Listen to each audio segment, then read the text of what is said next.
Hello, ASUonline MAT 117 College Algebra students. This is Math Coach Colin, and I'm here to review some topics in Objective 11 that I noticed that many people haven't yet completed. The first topic I will go over is finding a difference quotient for a linear or quadratic function. For this topic, you will be given a linear or a quadratic function and will be asked to find the difference quotient of the function and simplify the answer as much as possible. Remember, the difference quotient is f of x plus h minus f of x, all divided by h, where h is not equal to 0. Here is an example.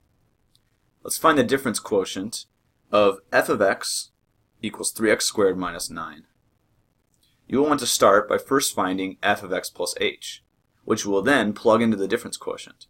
To find f of x plus h, substitute x plus h in for x in your function, like so. F of x plus h equals 3 times the quantity of x plus h squared minus 9.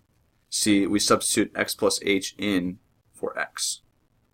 Now we would use FOIL to simplify the squared binomial x plus h. And after doing so, this would result in 3 times the quantity of x squared plus 2xh plus h squared minus 9. Now we will substitute this into the difference quotient, which I'll write right here. We have 3 times x squared plus 2xh plus h squared minus 9. And then this is all minus 3x squared minus 9. So this right here is f of x plus h, and then minus f of x, which is 3x squared minus 9. And this is all divided by h. We will now distribute this 3 into the polynomial, which results in 3x squared plus 6xh plus 3h squared minus 9. And then we will distribute this negative into this part in parentheses. So we have minus 3x squared and then plus 9. And this is all divided by h. We can now combine like terms and find anything that we can eliminate. We can see that we have a 3x squared and a negative 3x squared. So 3x squared minus 3x squared would be 0, so these would cancel out.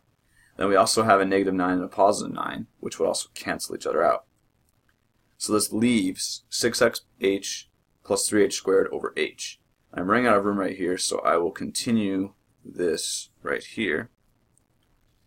So we have this is equal to 6xh plus 3h squared divided by h. We can now factor an h out of the numerator because there's an h in both terms of this binomial. So you have an h on the outside times 6x plus 3h. And this is from taking each of these terms, 6xh and 3h squared, and dividing by h. So 6xh divided by h would leave us with 6x, and 3h squared divided by h is 3h. And with this divided by h, we can now cancel these two h's, and our final answer is 6x plus 3h. And this is our difference quotient. And that's how you can start with a seemingly large fraction and end up with something small. Remember that it is best to first find f of x plus h, as we did right here, before you plug it into the difference quotient. Once you plug everything in, then begin finding things that cancel out and factor out until you have your final answer. The next topic we will go over is finding values and intervals where the graph of a function is 0, positive, or negative. With this topic, you will be given a graph with some clearly defined points, and you will be asked a few questions about the graph. For example, it might ask if a certain value is positive or negative, or it will ask you to list all the values that are 0, positive, or negative. Or it might even ask you to give an interval. Either way, this is all about analyzing the sign of a function at different values of x. Remember that a function is positive above the x-axis because that's the positive y-axis region. A function is 0 at the x-axis, and a function is negative below the x-axis, because that's the negative y-axis region. Let's now look at an example in ALEKS. Here's the graph y equals f of x. You have 3 questions / tasks to answer. Start with the first one. Is f of negative 4 negative? From the graph, we see that f of negative 4 is equal to 5, positive 5. So that's positive, which means that no, f of negative 4 is not negative. Now for the second question. For which values of x is f of x equal to 0? If there's more than one value, separate them with commas. For this one, remember that f of x equals 0 on the x-axis. The x values on the x-axis are negative 3, negative 1, and positive 1. So make sure to write those answers with commas separating them, as ALEKS instructs. We'll write negative 3, negative 1, and then comma 1. Now for the third question. For which values of x is f of x less than 0? That also means negative, by the way. Write your answer using interval notation. So here you're being asked to find the x values that cause the function to be negative or below the x-axis. In interval notation, you will want to write parentheses, so use the full parentheses, negative 3 to negative 1, and then combine that with, make sure you put the cursor outside, then combine that with a left parenthesis and a bracket on the right, 1, 2, 3. This is because we can see that between the x values of negative 3 and negative 1, the function is negative, but it is not negative at negative 3 and negative 1. So you exclude those x values with parentheses. So that's why we put the parentheses negative 3 and negative 1, showing it's going between negative 3 and negative 1, but not actually touching negative 3 and negative 1. Those are that's a negative part of this graph. You do the same at x equals 1, but the function is certainly negative at x equals 3. So that's why we use a bracket to include x equals 3, but not positive 1. This is everything for this topic. Don't forget that positive is above the x-axis, 0 is on the x-axis, and negative is below the x-axis. The last topic we will go over is graphing a piecewise-defined function, problem type 2. With this topic, you will be given 2 or 3 function pieces, each with a separate domain. With each piece, I would recommend that you start by first finding the limit point. This is done by plugging in the limit x value to find the y value. Then, after plotting these limit points, figure out the rest of the graph by using the domain and plotting more points. In problem type 2, you will most likely be given 2 diagonal linear functions. Let's check out an example problem. Suppose that the function f is defined for all real numbers as follows. F of x is equal to, first, negative x plus 2 if x is less than 1, and 5x minus 2 if x is greater than or equal to 1. We've got to graph the function f, then determine whether or not the function is continuous. So let's start with our first piece, negative x plus 2 if x is less than 1. First of all, if we look at the negative x plus 2, we see that this has a negative slope. So it's a graph that would go downwards, a negative slope. And if we're saying x is less than 1, we're saying that at the x value of 1, that'll be our limit point, and the graph will go up from there. But it will stop wherever x equals 1. So we will solve for our limit point where x equals 1. So in our first function, at x equals 1, we would have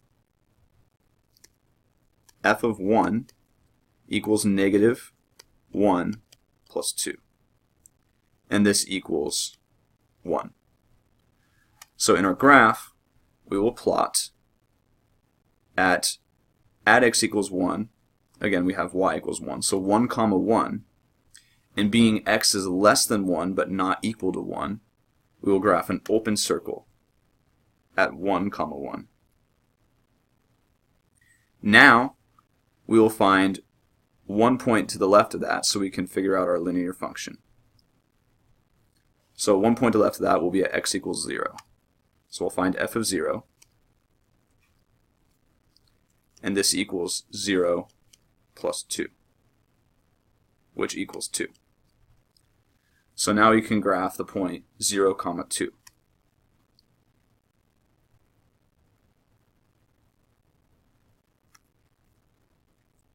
So we use this graphing tool, place our first point here, and then our second point at 0, 2. And this is our first piece of our function. Now we'll look at our second piece, 5x minus 2 when x is greater than or equal to 1. So again, our limit point for this part of the function will be at x equals 1, and we will substitute it into the function at 5x minus 2 to solve for our next limit point. So at x equals 1, we will solve for f of 1, which equals 5 times 1 minus 2. This equals 3. So now we can plot the point 1, 3. And being greater than or equal to 1, this is showing that at x equals 1, the function is defined, greater than or equal to 1. So we'll use a closed circle at 1, 3.